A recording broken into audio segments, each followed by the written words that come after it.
Hey folks, welcome back. This is going to be short.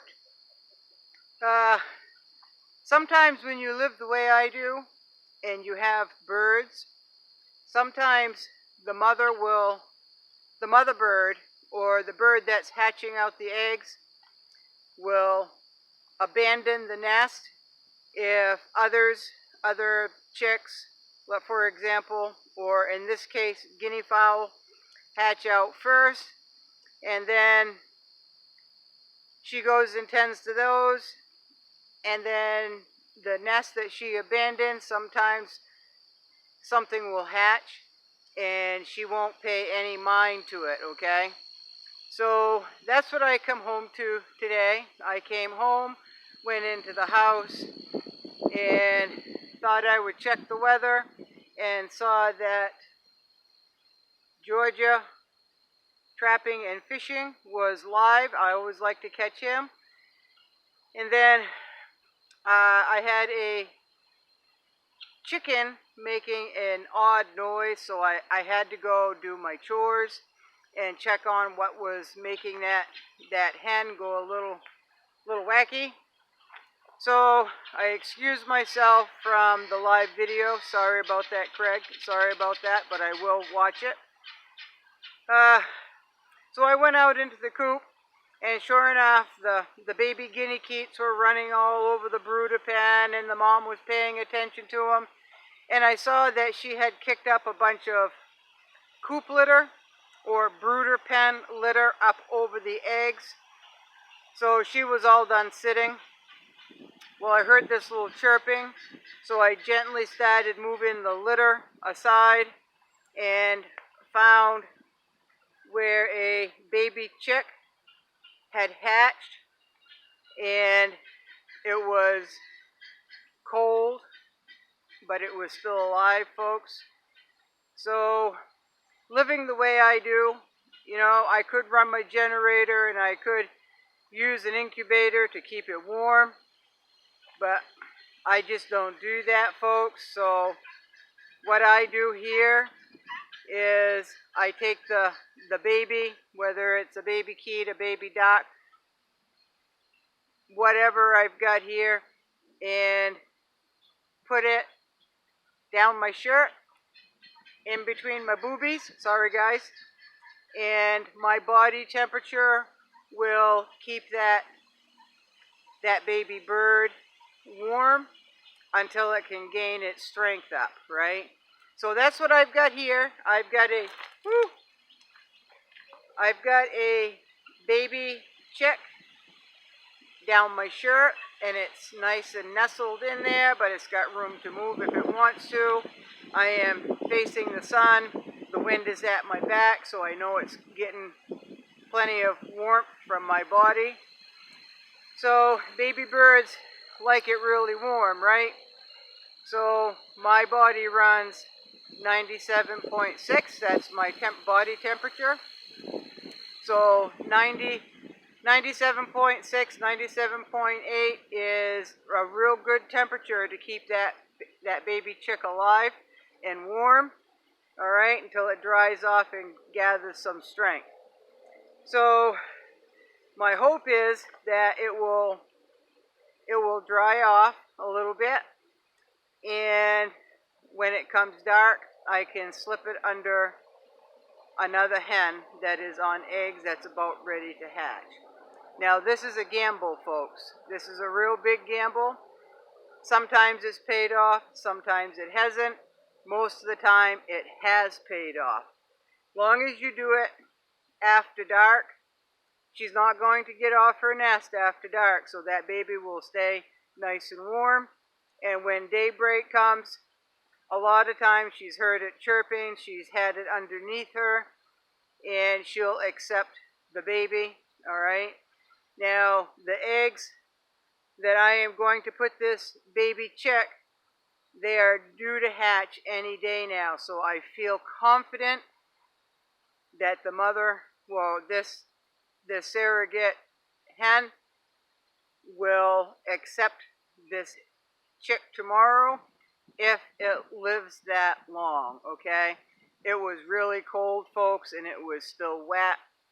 and it was covered up in, like I said, brooder litter, right? So I gently took all the litter off and instantly put the chick down my shirt to get it nice and warm, and it stopped chirping, and now it's resting peacefully down there because it is warm, right? So that is how I do it. Now, before I got chickens, before I got any birds, I didn't know a thing about raising birds. And I'm talking years ago, folks, all right? So over the years, I have learned a lot of tips and tricks, and this is one that has worked out rather well. So it's all going to depend on nature and the strength of the chick. I am hoping that I found the chick in time. I do not know. The next few hours will tell, right? So there is a trick and a tip, all right?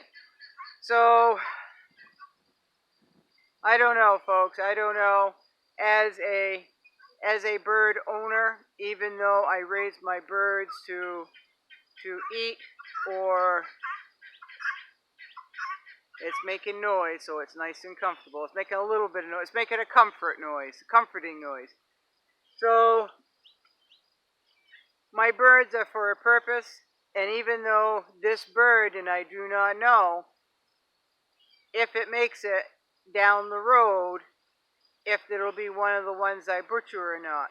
But it doesn't matter. A life is a life. Even though I may end up butchering it a few months down the road for meat, life is still life, and life is salvageable, right? So, and I know, some of you folks are thinking, well, that's cruel. You're saving it to kill it. Well, in a sense, yes. Or it could turn out to be a hen that is extra nice, that is going to be a nice hen. It might be broody. It could be a rooster, and it could be the prime rooster here, right? I do not know. Nobody knows right now, but this is how I do it. All right, this is how I do it. And if you wanna say, okay, you're saving the chick's life just to kill it and eat it, in a sense, yes, I am, or maybe I am. But still, humane is humane, okay? And when I do my birds, it is very humane. They are held. I walk them around the yard. I say thanks for feeding me, and it goes very peacefully, okay? It doesn't have to be a big, horrible thing, okay? Taking a life of any kind is not fun, all right? Taking a bird that you have saved from dying just a few minutes old, and then down the road maybe having to kill it to eat, is just the way it is, folks. Now, it might come a time where,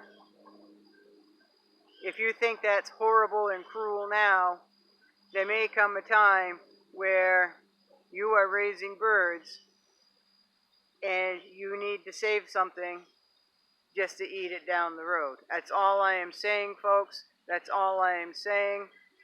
And I am going to try to save this chick. I do not know if I can or not, but I'm going to try everything that I can to do so. It is, maybe you might want to call it a teachable moment. I don't know. But I thought I would share that. And, excuse me. And I'm going to go in and get out of the wind. Even though the wind is at my back and it's nice and sheltered, nice and warm, I'm still going to go in and make sure it is as comfortable as it can get, even though it's pretty comfortable right here. Now, you girls, if you try to do this, make sure the boobies aren't squishing, okay? Make sure the boobies aren't squishing. It has to get air. It cannot suffocate. And it has to be warm air, okay? So I'm just saying, loosen up your bra if you have to. I don't know how you're going to do that. I've got it so it works well for me here. And it's just the way it is, folks. So I hope you all have a good night.